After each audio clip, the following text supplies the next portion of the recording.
ChatGPTच्या अनुसार मखाणा हा low calorie आणि लाईट असतो. त्यात प्रोटीन, कॅल्शियम आणि फायबर असतं. डायजेशनसाठी हलका आणि वजन कंट्रोलसाठीही तो चांगला असतो. आज आपण बनवणार आहोत मखाना चाट. मी ChatGPTला मखाणा खाण्याचे काय फायदे आहेत, त्यात कोणते घटक असतात, हे सगळं विचारलं होतं आणि त्यांनी इथे आपल्याला सांगितलं आहे. तर मखाण्याच्या अनेक डिशेस आहेत आणि त्याचे फायदे तितकेच आहेत, त्यामुळे तो नियमित खाल्ला गेला पाहिजे. हाय, तर आजची रेसिपी मी ChatGPTला विचारून केली आहे. मखाण्यांची रेसिपी आहे आणि ती खूप मस्त लागते, युनिक लागते. तुम्ही स्वतःची पण क्रिएटिव्हिटी वापरून आणखीन त्यात काही इन्ग्रेडियंट्स ॲड करू शकता तुमच्या आवडीनुसार. रेसिपी आवडली तर व्हिडिओला लाईक करा, शेअर करा व्हिडिओ, कमेंट लिहा की कशी वाटली, काय वाटली आणि सबस्क्राईब करायला आपल्या चॅनलला अजिबात विसरू नका. तर इथे मी आता मखाण्याचे 2 पाकिटं घेतले आहेत. यापैकी 1.5 पाकिट मी वापरणार आहेत. मखाण्याची भाजी होते, याची खीरही होते. आणखीन तुम्हाला मखाण्याच्या कोणत्या डिशेस माहिती आहेत ते मला कमेंट करून सांगा. इथे आता मी कढई तापवते आधी आणि लगेच त्यात मखाणा होते. हा भाजायलाच खूप वेळ लागतो, मग बाकीची प्रोसेस आहे त्याला जास्त वेळ लागत नाही, पण मखाणा भाजायलाच मला इथे 20 ते 25 मिनटं लागले होते. आणि आता आपला मखाणा भाजून इथे तयार झालेला आहे. त्यानंतर आता मी हा प्लेटमध्ये ओतून घेणार आहे आणि मखाणा गरम असतानाच तो आता तेलामध्ये, तेल गरम झाल्यावरती याच्यात तिखट आणि जिरेपूड टाकणार आहे. ते तेलामध्ये नीट मिक्स करून घेणार आहे.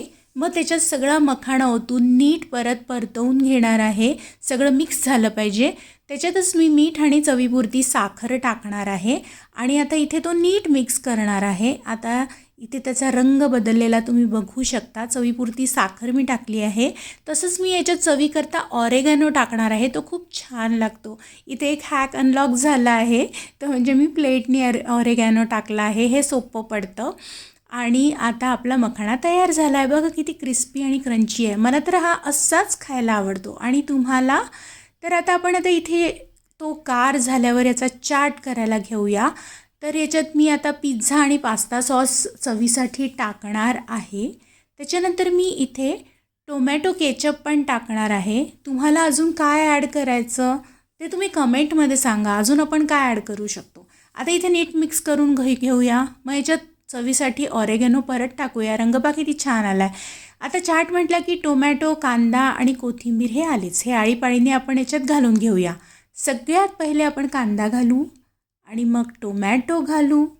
त्याच्यानंतर आपण तुम्ही याच्यात गाजर पण ॲड करू शकता जर आवडत असल्यास, नाहीतर राहू देत. कोथिंबीर घालून घेऊया. सरते शेवटी आपण शेव घालून घेऊया, कारण कुठलाही चाटचा प्रकार म्हटला की शेव ही आलीच आणि त्याच्याशिवाय चाट हा पूर्ण होत नाही.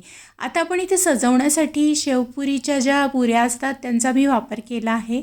मुलांना अशाही या खायला आवडतात आणि खूप मस्त झाला होता. भेटूया नेक्स्ट रेसिपीमध्ये.